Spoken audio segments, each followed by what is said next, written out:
Good afternoon, and welcome to Courage to Change Recovery Partners with our offices located in Macedonia and Canton, Ohio. My name is Brian. I'm the clinical director, and generally when you call in the phone after hours, I'll be the one you speak with so you can put a face to the name.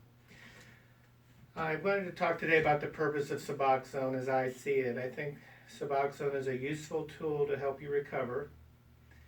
When you're taking the medication, you're not having the cravings and the withdrawals, you're not waking up dope sick.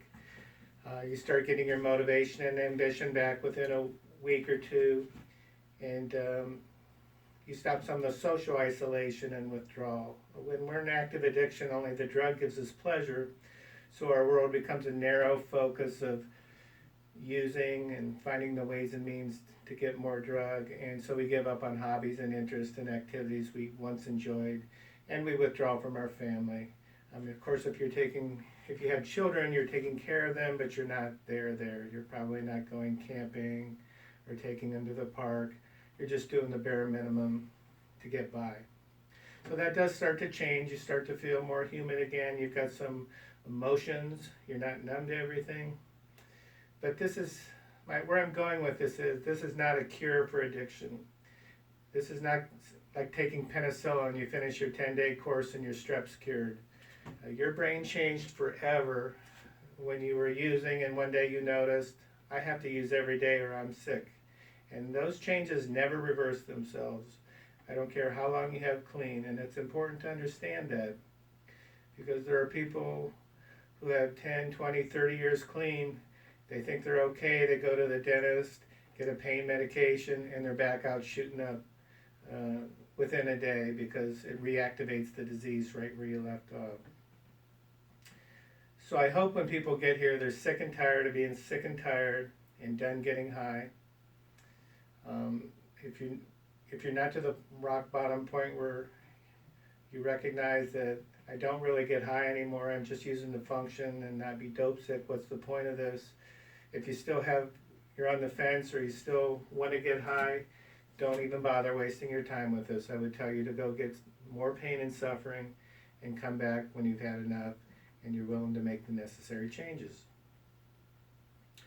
In terms of some policies that are important to understand here at the clinic, you do have to be drug tested every month, and you'll be in a lottery where you may be chosen for an oral swab or a witnessed urine or an unwitnessed urine.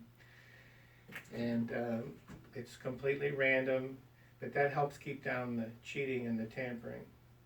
I expect all urines to be free of all opiates, obviously. You're here to get off of that. But in addition, you have to be willing to abstain from all mood-altering drugs, so no cocaine, no methamphetamine, no alcohol, no marijuana, no ecstasy, no benzodiazepines, things like Xanax, Ativan, Valium, Klonopin. If you're not able to do that or willing to do that, I would not bother with this program. You're not going to be successful if you're doing those other things because of something called cross-addiction. Cross-addiction means other mood-altering drugs that aren't your drug of choice make you crave your drug of choice. In addition, you have to be involved in chemical dependency counseling with a licensed chemical dependency counselor, and that is at least on a minimum on a monthly basis. In addition, it's recommended but not required that you be involved in 12-step programs such as Narcotics Anonymous, Alcoholics Anonymous, Al-Anon, Cocaine Anonymous. There are many different fellowships, and you should be working the 12 steps and finding a sponsor. Those people who do that thrive in this program, and it's just astounding to see the changes in their life. The people that do the bare minimum just to get by often are unsuccessful because they haven't changed anything. Those 12-step fellowships give you sober friends in recovery and help you learn about how to have fun without getting high, which is a strange concept to most of us in early recovery. In addition, I want to make a point for people to understand you cannot go to the ER or the dentist or other physicians and get narcotics or pain medication without us knowing about it, because we check a state database called ORS each month, and it will tell us if you've been doctor shopping. If we find out that you've been doing that, it may result in your dismissal. You have to tell physicians when you see them, I'm a recovering opiate addict. Don't give me that pain medication. I want something non-narcotic. It's not enough to tell them you're on Suboxone. Sometimes that does not register. It's really important that I make this crystal clear to patients that we do not replace lost or stolen medications, period, for whatever reason, legitimate or illegitimate.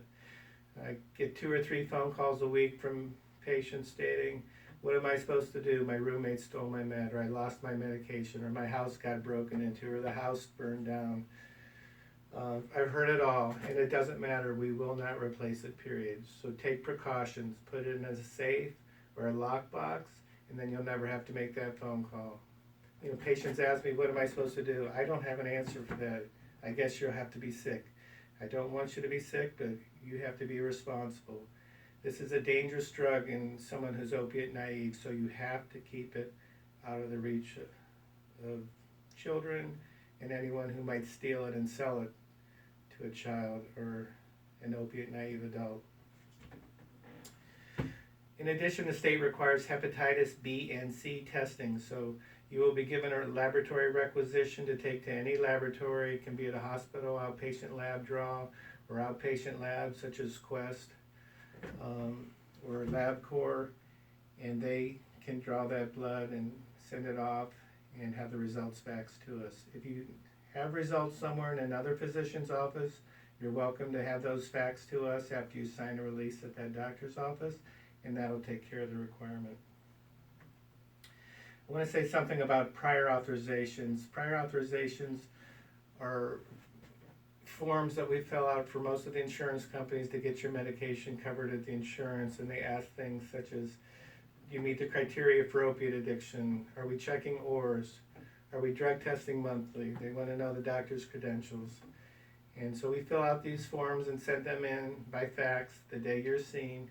And oftentimes it may take 1 or 2 or 3 days to get approved. Sometimes they don't get approved for a variety of reasons that are outside our control. But most of the time they do get approved eventually. And I ask that you be patient. It's not going to be done at 8 a.m. You're not going to have approval the following day. Don't expect that. Allow at least 24 hours before you start calling us, inquiring about the status of your prior authorization. Again, I want to welcome you to our program. I hope you're successful, and if you ever need to contact me after hours, the phone number will be on your appointment card. You can contact me by phone, preferably by text, or you can email us, and the email address is also on your appointment card. So thank you, and we'll see you next month.